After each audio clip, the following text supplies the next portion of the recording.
It started like any other routine service call.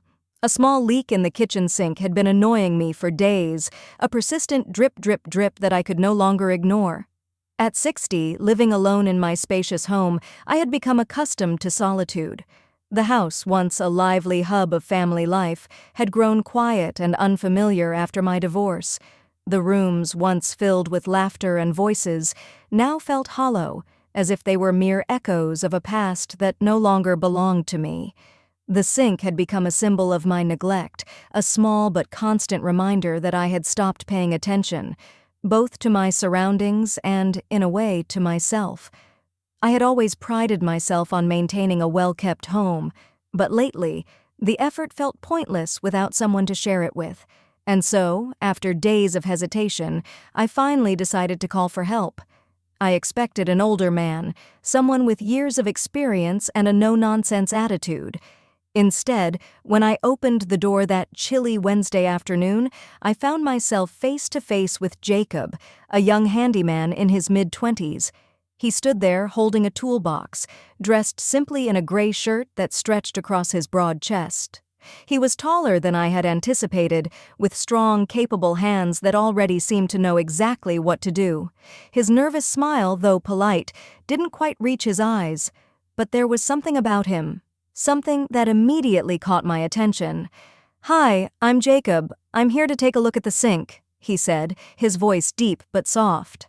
I blinked, surprised at the slight flutter I felt in my chest.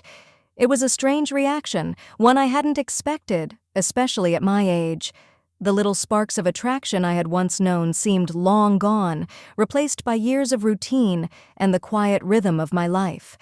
Yet here I was, standing in my own doorway, feeling something I hadn't felt in years, a spark of life, an unexpected flicker of desire. "Come in," I said, my voice steadier than I felt as I stepped aside to let him in. Jacob moved through the house with an easy confidence, scanning the space around him. When he reached the kitchen, he knelt down in front of the sink, his movements precise, efficient. I stood nearby, pretending to be busy with something else, though I found my attention drifting back to him again and again. There was an undeniable energy about him, a strength in the way he worked.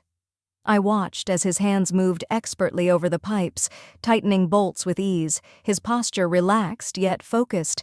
It wasn't just his looks, though he was undeniably handsome in a rugged, effortless way. It was the quiet intensity he brought with him, the way he seemed so fully present in the moment. For a brief second, I felt myself drawn to him in a way I hadn't been in years, as though his energy was filling a void I hadn't even realized was there. As I stood there, a little too close to the kitchen island, I suddenly became acutely aware of my own body. My robe, which I had never thought twice about before, now seemed to feel different, more revealing somehow. I shifted uncomfortably, trying to dismiss the thoughts that were creeping into my mind, but they lingered, persistent. Jacob looked up from his work then, his eyes meeting mine for a fleeting moment. I saw the surprise flash across his face as his gaze quickly flickered over me before darting back to the sink. His cheeks flushed slightly, and I felt a sudden rush of exhilaration. The small, innocent moment between us stirred something inside me that I hadn't allowed myself to feel in years. "Everything going okay down there?" I asked, my voice softer than I intended. The sound of it startled me, as though it was a tone I hadn't used in a long time. "Yeah, just a small leak," Jacob replied, not looking up. "Should be fixed in a few minutes." I found myself leaning closer, standing next to him, watching as he worked. There was a nervous energy to him now, an awareness of my presence that hadn't been there before. His hands moved more carefully, as if he was trying to focus solely on the task at hand, but I could sense the tension in the air, a shift between us that hadn't been there at the start of this call.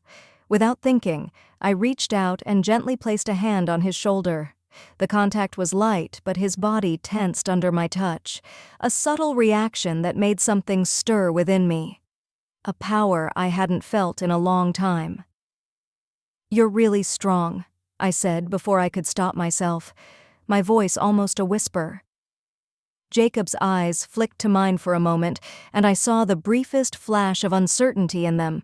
It was clear I had caught him off guard, but there was something more in his expression, something that told me he too was feeling the pull of whatever was unfolding between us.